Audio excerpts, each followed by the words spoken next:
How did this terrifying psychopathic dummy mommy turn into a cute girl?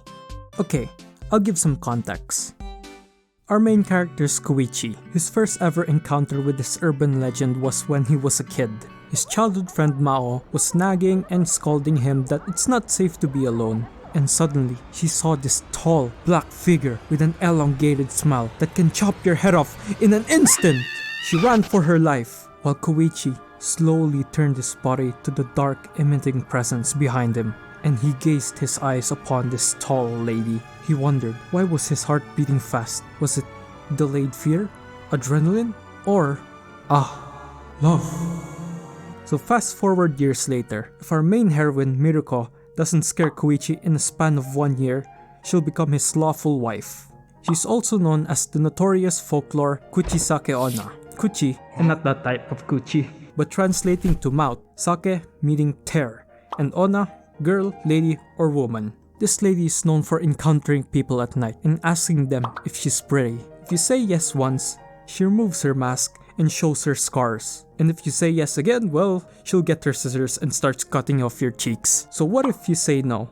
Well, you better be faster than Usain Bolt because you ain't outrunning the psychopath. Well, unless you're Kuchi, then you'll survive. She thrives on people talking about her and spreading rumors about her so that she can exist. If people stop talking about her, Miruko's existence will come to an end, just like how content creators' lifespan is on a social media platform. You're famous one day, and then the next day you're just irrelevant, aware.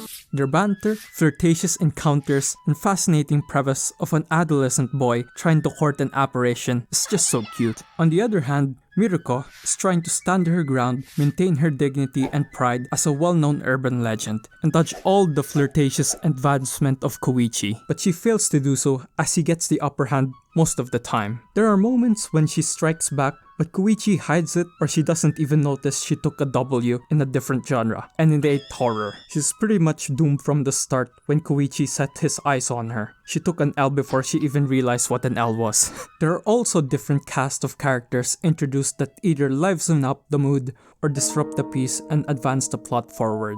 Miruko's little bro, Mikoto, who is against the marriage of his older sister. Uda, the Giga Chad guardian of Kuchi and the most popular character of the manga. He literally won 1st and 3rd place in the character fan voting, bruh. But as you get to know and understand each individual characters, the connection and wide variety of the cast have relationships that you didn't even know existed in the first place. And every ending of each arc just gives off this melancholic touch to it, showing the characters' past suffering of loss, regret, and being forgotten, even though the conflict has been resolved in a confusing but satisfying ending, like the recent arc right now, which I'll dive into it later after I start sipping over the art, and obviously Miruko as well. Kuchi is rocking that black collar, black eyes, modern black turtleneck, black hair, and white pants to show some contrast in his pretty boy aesthetic, but it pales in comparison to the other characters. Miruko has her iconic cross stitches on her face, her outfit consisting of a formal uniform and a kimono with its ribbon and long sleeve with its large opening, combining the traditional clothing while also having that western influence on her skirt, polo,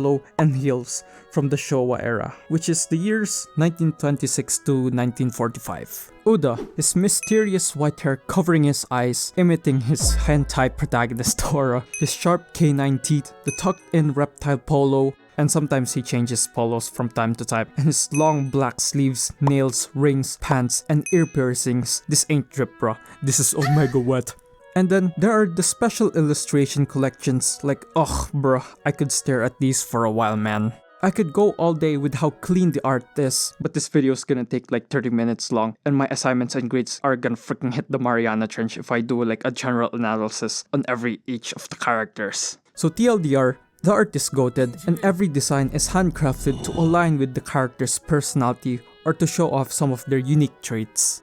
So this part of the video contains spoilers for chapter 55 to 70. So if you haven't caught up or haven't read this manga yet, then this is goodbye then. I hope you leave a like and a subscribe. And be sure to come back to this part if you reach that arc of the manga, because it gets somewhat confusing. But hey, here's the video if you still have some spare time. It's basically an upcoming manga about a yandere. So yeah, manga readers, let's get into it. So just a small recap to refresh your memory, or if you still remember it, just skip to this timestamp. So Koichi got visited by Viola, who presented him with an engagement gift. So her goal was to deliver a message, reality checking Koichi about his future plans with marrying an urban legend and the hardships that come along with it, ensuing a little bit of chaos at the household by letting Shinkiru put a mask on him, which ended up resulting in Koichi's Sleeping Beauty story. So Miriko, Uda, and Mikoto went on their journey through the doors to find their way to break Koichi's mask. So I'm not going to dwell too much on the process of breaking the mask, but more on clearing the mist and confusion of the backstory of Miriko and the past of the Sano family, aka Koichi's ancestors. So let's get the most confusing part out of the way. Is Miriko in the painting and the current Miriko the same person? No.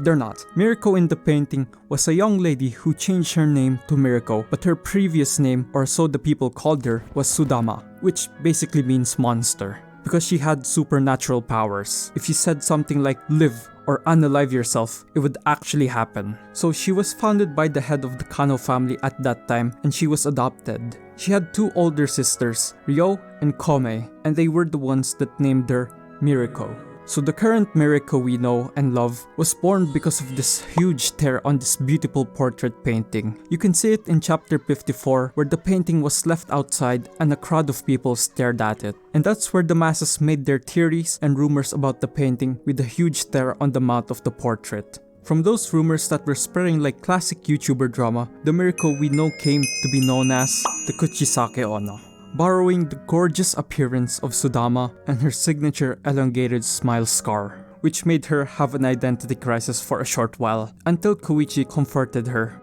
So now, maybe you're wondering, how did this portrait get this massive tear? Well, we'll have to take a look at Kataro Sano, the great-great-grandfather of Koichi, so let's dive into it.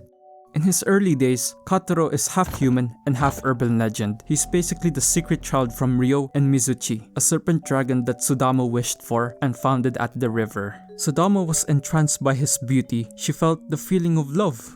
But years later, Sudama regrettably, accidentally, and didn't mean to unalive both Ryo and Mizuchi because Ryo felt inferior towards Sudama. Sudama had powers and she didn't, bad-mouthing her existence, saying that it was a curse binding the user to what Sudama says. She just felt disheartened. Her emotions got the best of her. She unalived Ryo and Thanos Mizuchi. At the funeral, she made a deal and vow with Shinkiru that she would wear a mask that maintained her emotions and would not hurt anyone. While chatting with Shinkiru, they introduced Kataro Sano. Kataro was a weird child. He literally dissected a raven so that he could save it from choking on a snake scale. Bruh. Sudama witnessed and interrogated Kataro, then distilled him with her words to never do this act of murder ever again and to be kind to all life forms and protect them. Over time, his feelings grew as he matured, but by the time he tried to find out, it was too late and he couldn't find her true emotions behind the mask she wore. Sudama passed away due to having a heart disease and nobody noticing it because of her expressionless face. And Kataro never did find out what was behind the mask, and that was pretty much his downward spiral of frustration and rage. He made the smiling tear on Sudama's portrait. Those words transformed him into something worse, a liar, bound by the words of Sudama, following her footsteps, adopting a girl on the streets, mirroring 7 different urban legends, saying empty words of love to them, filling the void of his first love, Sudama, and attacking rival businesses by manipulating his wives to destroy them, until his grandson Kotaro, the grandpa of Koichi, to stop his reign. And yeah, that's pretty much it. I hope that cleared some of the confusing parts of the manga. It's just sad that Sudama went out like that, bruh. She could have been saved if she didn't take the mask idea to a literal and wrong sense. Things could have been better if they had like a proper conversation and expressed their feelings, but that's just my wishful thinking. People and feelings are just complicated, bruh. But hey, this is the end of the video. If you haven't given the video a like and a sub to the channel, please do those things. And leave a comment, express your thoughts and opinions about the manga, point out some of the stuff that I missed, and yeah. Here's a manga about a girl trying to find happiness and a boy trying to help a girl out of her crappy situation. Whichever video you click, it is much appreciated. Anyways, bye!